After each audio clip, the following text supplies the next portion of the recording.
So another thought for the day, just on the way home now, just about to go in and put my feet up, and I just thought I'd do this quick recording, is on confidence. I've thinking a lot about that over the last God knows how long. I'm not a very naturally confident person, as those who know me will know. I have my own personal share of problems, and yeah, and it's something I've realized in the last number of years as I've taken smaller and smaller steps towards taking more confident acts, let's call it, decisions. Um, which is that like you, for people who aren't confident, when I think when they visualize what's going to happen when they're about to do something that requires confidence, that requires taking, say, a leap of faith, let's call it. First of all, you visualize all the horrible things that could potentially happen, and in your head, they're not all the horrible things that could potentially happen. They're all the horrible things that are going to happen. Okay, and then what happens is the lack of confidence becomes the let's call it the gear in which you're driving. You know, it's that's your mode that you're set to. It's you people can read it on you. You know yourself in your own head, I am not confident about this, and you will falter and fail typically. And it's kind of interesting because you would think people would be nicer to unconfident people, but it seems that being unconfident can also make you look and appear to be, even in cases where you're not, so unconfident people can be mistaken for incompetent people, if that makes sense. Just to make it so there's a difference between someone who doesn't know how to talk about what they're doing and someone who doesn't know what they're doing. So, like, for example, if you know, it's the old thing where if someone's standing over you micromanaging, you're more likely to make a mistake because you don't want to perform in front of them. Whereas if you're on your own, you're doing the job, typically you're fine. It's kind of like that. Anyway, the reason it's occurred to me is because I've had these kind of instances recently where I've had to go in and talk to people in certain circumstances, and I have just believed they were going to go absolutely awfully. But I've gone in regardless with a confident attitude, in the manner like I know I'm just going to approach it in this particular fashion, was what I'd say to myself. And however it goes, because I have thankfully lost that idea of whatever happens. I no longer am thinking worst possible case scenario. I'm now thinking, well, sure, what's the worst thing that could happen?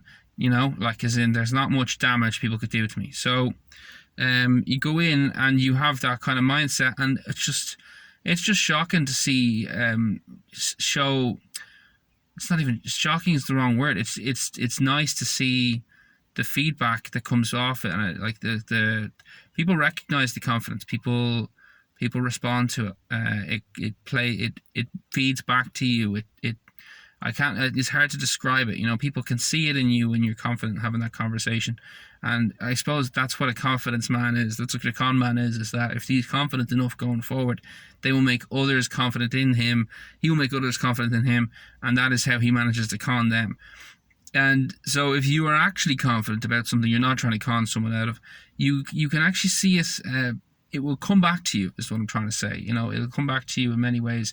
And in my experience, it has helped me from anything from lectures to, like, as in giving a lecture, or to you know, asking discussing a work related issue, or having open discussions with someone who would be perceived as a senior.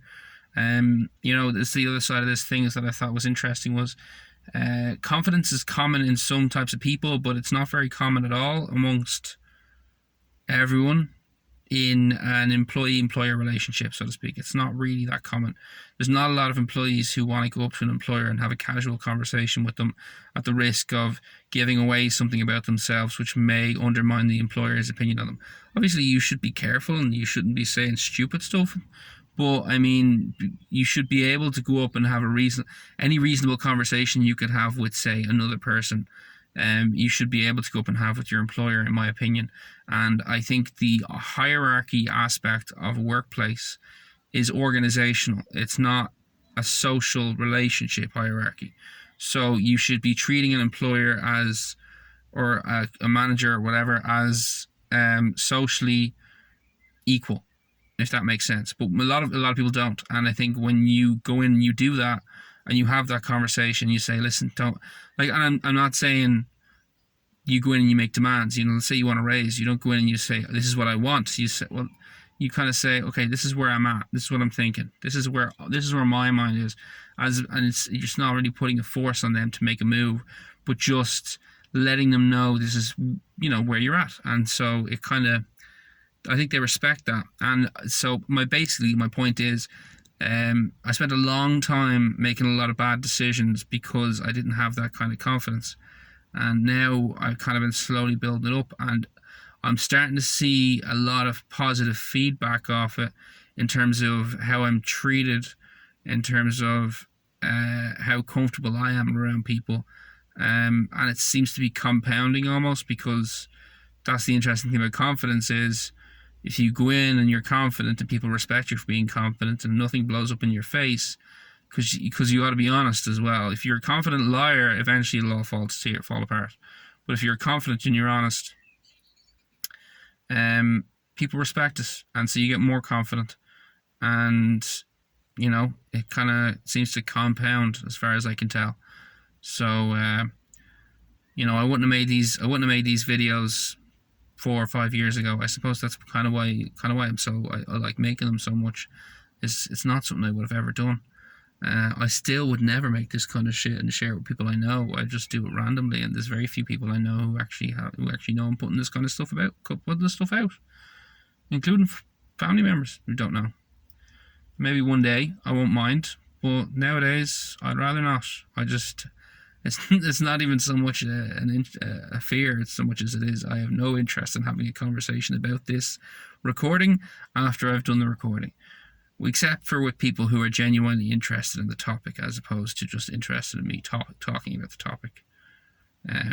Anyway, that's my little bit before I go in and put my feet up for the weekend.